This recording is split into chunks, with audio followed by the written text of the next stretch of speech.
Hello बच्चों, आप सभी का स्वागत है मेरे यूट्यूब चैनल पे। आज हम लोग क्लास 6 हिस्ट्री का चैप्टर 5 पढ़ने वाले हैं। इसमें हमें क्या पढ़ना है? प्रारंभिक शहर प्रथम नगरीकरण। इसका मतलब क्या होता है? यानी कि इस चैप्टर में हम लोग शहर के बारे में पढ़ेंगे कि शहर क्या होता है, और उन शहरों में भी प्रारंभिक शहर के बारे में पढ़ेंगे, यानी कि सबसे पहला जो शहर था उसके बारे में पढ़ेंगे, और इसमें नगरीकरण कैसे हुआ, यानी कि इसका शहरीकरण कैसे हुआ। नगर का मतलब क्या होता है? नगर का मतलब शहर ही होता है। नगर का मतलब क्या होता है? शहर।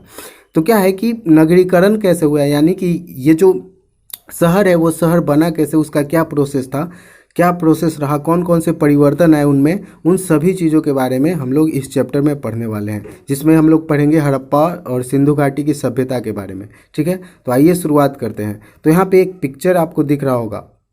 ये किस चीज़ का पिक्चर है? चौपाल का। यहाँ पे क्या लिखा हुआ है? चौपाल। चौपाल का मतलब क्या होता है? यानी कि एक ऐसा स्थान, एक ऐसा जगह जहाँ पे सभी कुछ लोग इकट्ठा होकर के क्या करें, किसी बड़े मुद्दों के ऊपर डिस्कस करते हैं, जब चर्चा करते हैं, तो वो जो स्थान है वो क्या कहलाता है? चौपाल कहलाता है। ठीक है, तो यहाँ पे क्या है कि गांव के चौपाल में रहमान और राजीव, यानी कि एक घटना है उसके बारे में पढ़ते हैं। तो क्या है कि रहमान और राजीव जो है वो कहाँ है? गांव के चौपाल में ये लोग बैठे हुए हैं। अब हो क्या रहा है वहाँ पे, उसको जानते हैं। तो क्या करा है कि रहमान और राजीव गांव के चौपाल में बैठे हुए थे, यानी कि रहमान और राजीव, एक लड़का है, दो लड़के हैं, वो दोनों कहाँ बैठे हुए थे? चौपाल में बैठे हुए थे। गांव के लोग अपने देश के बारे में चर्चा कर रहे थे, और यहाँ पे ये जो लोग बैठे हुए थे वो किस चीज़ के ऊपर चर्चा कर रहे थे? देश के बारे में चर्चा कर रहे थे कि देश की क्या हालत है, क्या नहीं है। ठीक है, तो क्या कर रहे हैं यहाँ पे कि ये लोग गाँव के जो लोग थे वो अपने देश के बारे में चर्चा कर रहे थे। एक ने कहा कि भारतीय संस्कृति काफ़ी पुरानी है। एक व्यक्ति था जो क्या बोल रहा था इसमें कि भारतीय जो संस्कृति है वो बहुत पुरानी है। दूसरे ने कहा कि अंग्रेजों ने हमें सभ्य बनाया। इस पर तीसरे व्यक्ति ने दूसरे व्यक्ति के विचारों का जोरदार विरोध किया, यानी कि जो दूसरा व्यक्ति था जिसने बोला था कि अंग्रेजों ने हमें क्या बनाया है? सभ्य बनाया है। आगे हम लोग सभ्य का मतलब जानेंगे कि सभ्य क्या होता है। ठीक है ना? तो क्या करा है कि अंग्रेजों ने हमें ये बताया कि अंग्रेजों ने हमें सभ्य बनाया। कौन बोलता है? दूसरा व्यक्ति।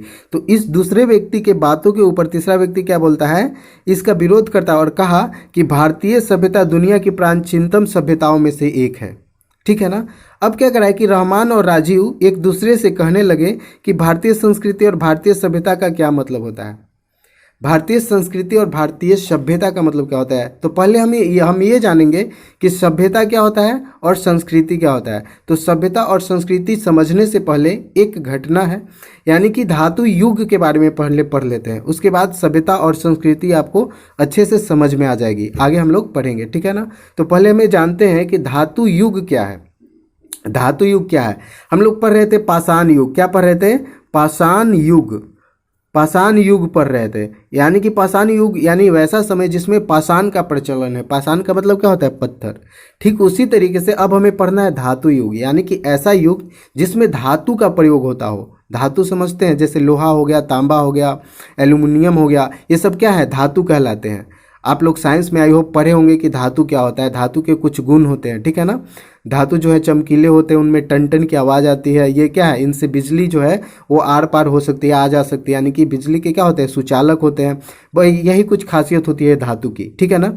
तो क्या है कि हम लोग ये जो टॉपिक है इसमें क्या पढ़ेंगे? धातु युग के बारे में पढ़ेंगे कि धातु युग क्या है, यानी कि ऐसा युग जिसमें धातु का प्रचलन हो, यानी कि जिसमें लोग धातु का उपयोग करते हों, वैसा समय क्या कहलाएगा? धातु युग कहलाता है।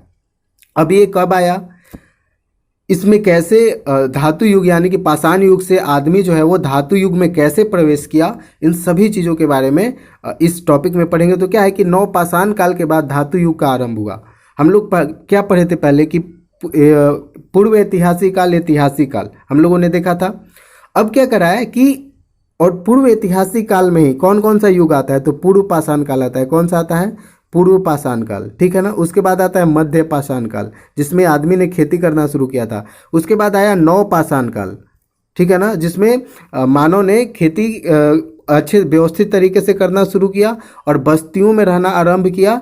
साथ ही साथ उनके औजार जो थे वो थोड़े उनके औजार बनाने की कला में क्या हुई, सुधार हुआ। उनमें मतलब अच्छे अच्छे क्वालिटीज़ के पत्थरों के औजार वो लोग बनाते रहे। यानी कि नवपाषाण काल में वो लोग औजार तो किस चीज़ का यूज करते थे, पत्थरों की करते थे, लेकिन वो जो औजार होता था वो कुछ अच्छे क्वालिटीज़ का होता था। उसके बाद नवपाषाण काल के बाद जब धातु का खोज हुआ, यानी कि मनुष्यों ने मनुष्यों को धातु के बारे में पता चला, और सबसे पहले खोजा जाने वाला जो धातु था वो कौन था, तांबा था। ठीक है ना। तो जब मनुष्य को तांबे धातु के बारे में पता चला तो उन्होंने तांबे से यानी कि औजार, अलग अलग तरीके के औजार बनाना शुरू किया, और इसी तरीके से धातु का जो प्रचलन है वो बढ़ गया, और ये जो समय है वो क्या कहलाया, धातु युग कहलाया। तो क्या करा है कि नवपाषाण काल के बाद धातु युग का आरंभ होता है। तो धातु युग का आरंभ कब से होता है, नवपाषाण काल के बाद, जिसमें मानव ने धातु का इस्तेमाल शुरू किया। धातु युग में ही आगे चलकर सिंध एक जगह है, वहाँ पे कोट दीजी और अमरी जो है सिंध प्रांत है। सिंध एक प्रांत है जो कि आज पाकिस्तान में है। तो वहाँ पे दो जगह है, कौन, कोट दीजी और अमरी। उत्तरी पंजाब में सरायखेला और जलीलपुर एवं राजस्थान में कालीबंगा जैसे स्थलों का विकास होता है। यानी कि इसी समय में, यानी कि ये जो स्थान है कोट दीजी हो गया, अमरी हो गया, उत्तरी पंजाब में सरायखेला और जलीलपुर है, और राजस्थान में कालीबंगा जैसे जो स्थल है वो क्या हुए, विकसित हुए। कौन से समय में, धातु युग में। इन स्थलों पर कृषि उत्पादन बड़े पैमाने पर होने लगा। अब जाहिर सी बात है, इन स्थलों पर कृषि उत्पादन क्यों बढ़ेगा, कुछ तो कारण हुआ होगा।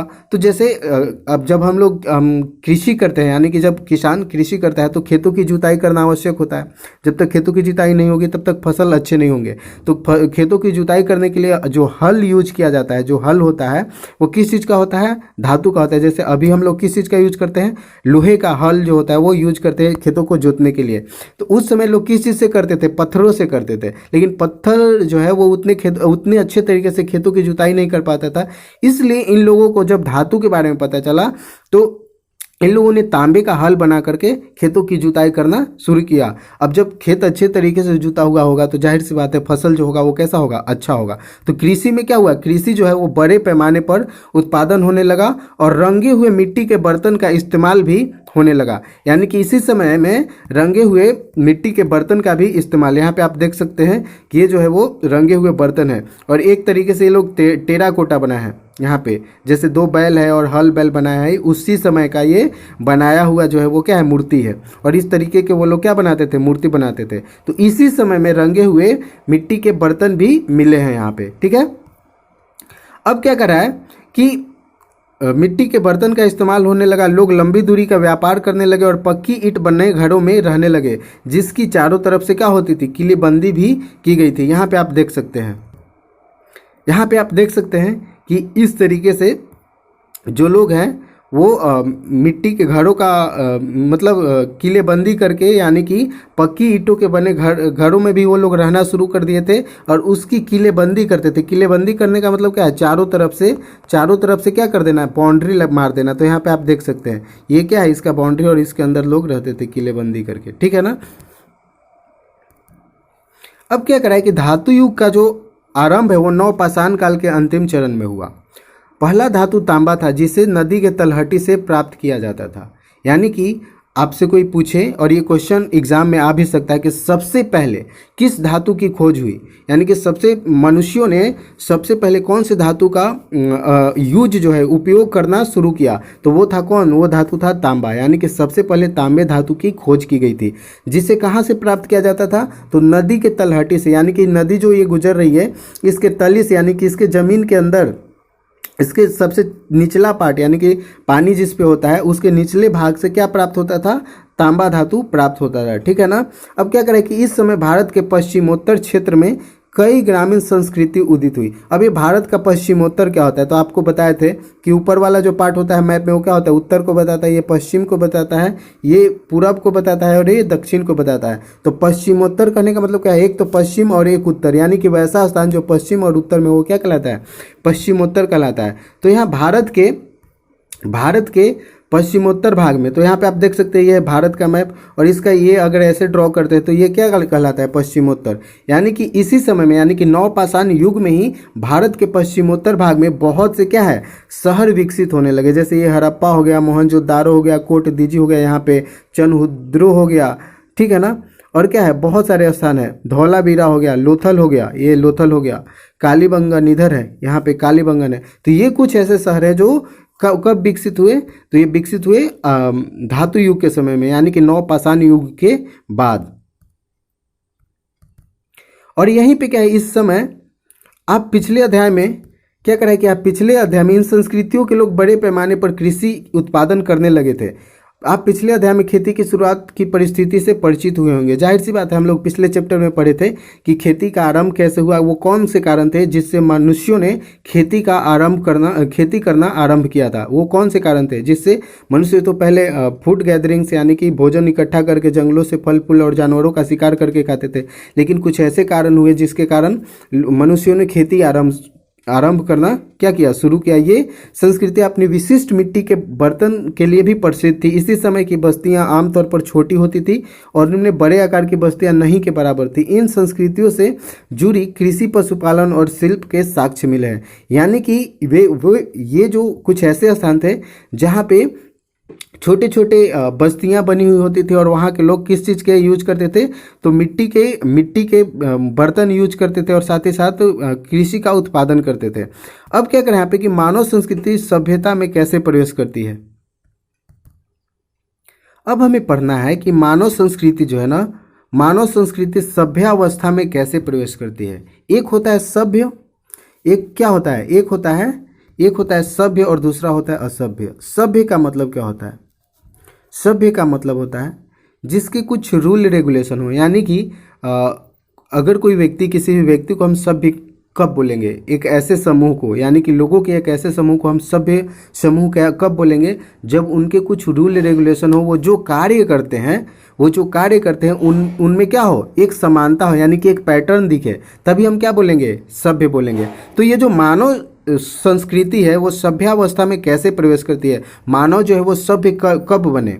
तो क्या करें यहाँ पे कि किसी भी क्षेत्र की संस्कृति को सभ्यावस्था में प्रवेश करने के लिए कुछ मापदंडों को पूरा करना होता है। मापदंड करने का मतलब क्या है, कुछ स्टैंडर्ड सेट है। यानी कि अगर इस स्टैंडर्ड पे मानव इस स्टैंडर्ड तक पहुंचता है तो हम इसको क्या बोलेंगे, सभ्य बोलेंगे। और वो कौन से स्टैंडर्ड है, वो कौन से मापदंड है जो हम कार्य करेंगे तब हम सभ्य कहलाएंगे। तो क्या करा है कि किसी भी क्षेत्र की संस्कृति को सभ्य तभी कहा जा सकता है कि जब वह क्षेत्र शहर में तब्दील हो गया हो। यानी कि वैसा क्षेत्र, इस क्षेत्र को हम सभ्य क्षेत्र कब बोलेंगे, जब ये क्षेत्र किस में तब्दील हो गया है, तब्दील होने का मतलब क्या है, किस में बदल गया है, तो बदल गया हो शहर में। यानी कि ये जो क्षेत्र है वो गांव से अब क्या बन गया है, शहर बन गया हो। साथ ही साथ यहाँ पे लेखन कला विकसित हो गई हो, यानी कि यहाँ के लोग लिखाई पढ़ाई करते हो, तभी हम इस क्षेत्र को क्या बोलेंगे, सभ्य बोलेंगे। शहरी आबादी के पालन पोषण के लिए ग्रामीण क्षेत्रों से जरूरी चीज़ों की पूर्ति होती हो। साथ ही साथ इस क्षेत्र में, अब यहाँ पे ये जो क्षेत्र है वो शहरी क्षेत्र होगा, तो यहाँ पे रहने वाले लोगों के लिए भोजन की जो आपूर्ति है वो कहाँ से होती हो, ग्रामीण क्षेत्रों से। यानी कि जहाँ से कृषि होती है वहाँ से जो अनाज है वो कहाँ पे सप्लाई हो, इन शहरी क्षेत्रों में, और यहाँ के लोगों के लिए भोजन उपलब्ध हो। साथ ही साथ लंबी दूरी का व्यापार होता हो और कारीगरी, कलाकारी तथा विज्ञान आदि का विकास हो गया हो। यानी कि इस क्षेत्र में रहने वाले लोग क्या हों, लंबी दूरी का व्यापार करते हो, साथ ही साथ कारीगरी और कलाकारी, साथ ही साथ विज्ञान के क्षेत्र में भी इस जगह पे अगर विकास हो गया है, तब इस क्षेत्र को हम क्या बोलेंगे, सभ्य क्षेत्र बोलेंगे। क्या बोलेंगे, सभ्य क्षेत्र। तो आई होप आपको समझ में आया होगा कि सभ्य कब बोलेंगे, वो किसी भी क्षेत्र को हम सभ्य क्षेत्र कब बोलेंगे, जब वहाँ पे क्या हो, वो जो जगह है वो शहर में तब्दील हो गया हो, लेखन कला वहाँ पे विकसित हो गई हो, यानी कि वहाँ के जो लोग हैं वो लिखना पढ़ना जान गए हों, साथ ही साथ वो लोग लंबी दूरी का व्यापार करते हो, कारीगरी, कलाकारी तथा विज्ञान आदि के क्षेत्र में विकास हो गया हो, तभी इस क्षेत्र को हम क्या बोलेंगे, सभ्य क्षेत्र बोलते हैं। ठीक है। अब बात आती है कि हड़प्पा सभ्यता, हड़प्पा जो संस्कृति थी इन सभी मानदंडों को पूरा करती थी। यानी कि हड़प्पा जो सभ्यता थी, हड़प्पा जो संस्कृति थी, वो सभी मानदंडों को पूरी करती थी। सभी मानदंडों को पूरी करने का मतलब क्या हुआ कि ये जो क्षेत्र था, हड़प्पा वाला जो क्षेत्र था, वो शहर में विकसित हो गया था। यहाँ पे लेखन कला का विकास हो गया था, साथ ही साथ कारीगरी और शिल्पकारी भी होती थी, और विज्ञान के क्षेत्र में भी कुछ बदलाव हुए थे, विकास हुए थे। और साथ ही साथ यहाँ के जो लोग थे वो लंबी दूरी तक क्या करते थे, व्यापार किया करते थे। यानी कि मेसोपोटामिया हो गया और भी बहुत सारे क्षेत्रों में ये लोग क्या करते थे, जा करके व्यापार, वहाँ मिस्र हो गया, मेसोपोटामिया हो गया, लंबी लंबी दूरी तक ये लोग क्या करते थे, व्यापार करते थे। तो इस तरीके से ये जितने भी सभ्यता के मानदंड है वो पूरा करते थे, इसलिए हम लोग हड़प्पा को क्या बोलते हैं, सभ्यता बोलते हैं। तो क्या करें कि इन सभी पूरा करती थी। नवपाषाण युग के बाद विश्व के कई हिस्सों में मानवीय संस्कृति ने सभ्यावस्था में प्रवेश किया। जैसे भारत में हड़प्पा सभ्यता, इराक में मेसोपोटामिया, तो मेसोपोटामिया कहाँ पे है, इराक में है। मिस्र की सभ्यता, साथ ही साथ नील नदी के किनारे जो मिस्र की सभ्यता विकसित हुई थी वो, और साथ ही साथ चीन के शांग सभ्यता, ये सब क्या हुए थे, विकसित हुए थे। संस्कृति का मतलब क्या होता है, अब सभ्यता तो समझ में आ गया कि कुछ मानदंड है, अगर कोई भी क्षेत्र उस मानदंड को पूरा करता है तो क्या कहलाता है, सभ्यता कहलाता है। हम लोग किसी भी जगह को सभ्य कब बोलेंगे, जब वहाँ पे वे जो हमने पिछले जितने भी मानदंड पढ़े उसको अगर पूरा करता है तो वो क्या कहलाता है, सभ्यता कहलाता है, सभ्य कहलाता है। ठीक उसी तरीके से यहाँ पे समझेंगे संस्कृति का मतलब क्या होता है। तो क्या करें कि समाज में प्रचलित रीति रिवाज, संस्कृति का मतलब क्या होता है कि समाज में प्रचलित जो रीति रिवाज है, खान पान है, वेशभूषा है, रहन सहन है, धार्मिक संस्कार हैं और आर्थिक क्रियाकलाप के तौर तरीके, कला कौशल के विविध रूप, भाषा साहित्य की शैली आदि परंपराएं जो पीढ़ी दर पीढ़ी चली आ रही है, उसे ही हम लोग क्या बोलते हैं, संस्कृति बोलते हैं। क्या बोलते हैं, संस्कृति। तो संस्कृति में क्या आएगा, यानी कि एक मानव समाज में पहले से चला आ रहा जो परंपरा है, जैसे प्रचलित जो रीति रिवाज हैं, खान पान है, यानी कि हम लोग जो पहले से हमारे जो पूर्वज जो जिस तरीके के भोजन करते थे, जिस तरीके की वेशभूषा है, रहन सहन है, वही आज भी हम लोगों को मिला है, और ये आने वाली जो पीढ़ियां हैं उनको भी मिलेगी। तो ये जो प्रक्रिया है वही क्या कहलाता है, संस्कृति कहलाता है। जैसे हमारा जो रीति रिवाज है, खान पान है, वेशभूषा है, रहन सहन है, धार्मिक संस्कार है, आदि आर्थिक क्रियाकलाप है, ये सब क्या कहलाते हैं, ये सब हमारी संस्कृति का क्या है, हिस्सा। इसी को क्या बोलते हैं, संस्कृति बोलते हैं। इस प्रकार संस्कृति से तात्पर्य व्यक्ति के परिष्कृत व्यवहार से, जिसे समाज द्वारा सीखा जाता है एवं इसका हस्तांतरण एक पीढ़ी से दूसरी पीढ़ी तक होता है, यही क्या कहलाता है, संस्कृति कहलाता है। ठीक है, अब आगे क्या करा कि हड़प्पा सभ्यता की खोज, हड़प्पा सभ्यता की खोज। अब यहाँ पे बात आती है कि इतनी पुरानी जो हड़प्पा सभ्यता है, यानी कि नवपाषाण के कालीन के अंतिम युग में जो लगभग 2500 साल जो पुरानी सभ्यता है, ये जो जगह है हड़प्पा, इसकी पता कैसे चली, क्योंकि उस समय हड़प्पा सभ्यता के जो भी लोग थे, ये जितने भी व्यक्ति थे वो सब जीवित तो थे नहीं, तो इसके बारे में हमें पता कैसे चला। तो क्या करा ना कि लगभग 150 साल पहले, कब, लगभग 150 साल पहले पश्चिमी पंजाब में, यानी कि आज जो पाकिस्तान में है, वहाँ पे क्या हो रहा था, रेलवे लाइन बिछाने का क्रम में रेलवे लाइन बिछाया जा रहा था। तो हड़प्पा पुरास्थल के खंडहर का पता चलता है, यानी कि जब वहाँ पे रेलवे लाइन बिछाया जा रहा था तो वहाँ पे किस चीज़ के बारे में पता चलता है, हड़प्पा पुरास्थल के खंडहर के बारे में पता चलता है। इस खंडहर के महत्व को नहीं समझ पाने के कारण जो रेलवे के ठेकेदारों ने हड़प्पा खंडहर के ईंटों का इस्तेमाल रेलवे निर्माण में किया, यानी कि यहाँ पे बहुत सारी बिल्डिंग्स बनी हुई थी। तो जब उन लोगों ने वहाँ पे खुदाई की तो बहुत सारे ईंटों से बने हुए कुछ घर मिले, उस ईंटों का वो लोग यूज किस चीज़ के लिए किए, रेलवे लाइन बिछाने में कर दिया। इस अज्ञानता के कारण क्या हुआ कि हड़प्पा के कई इमारतें नष्ट हो गई, यानी कि जो घर बने हुए थे, घर का जो आकार बना हुआ था वो सब क्या हो गया, इन लोगों ने ईंटें कबार कबार करके उस घर को ही खत्म कर दिया। इनको पता ही नहीं था कि ये क्या है।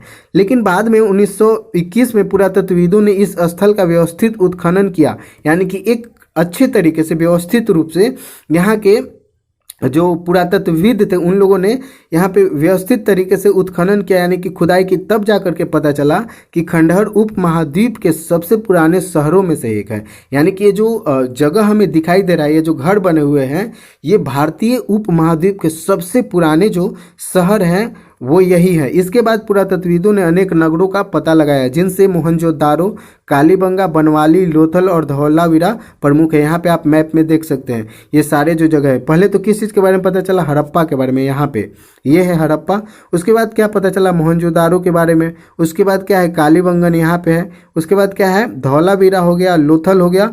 इन सब स्थानों के बारे में बाद में पता चलता है। ठीक है, अब क्या करा है कि पुरातत्वविदों ने 2800 हड़प्पा स्थल का पता लगाया। यानी कि इस समय में, यानी कि इस जगह पे ये जो 2500 से 1900 का पीरियड है, इस पीरियड में यानी कि इस समय में इतने लगभग 2800 ऐसे पुरास्थल मिले हैं। 2800 ऐसा पुरास्थल किसके द्वारा पता लगाया है, पुरातत्वविदों के द्वारा पता लगाया गया है।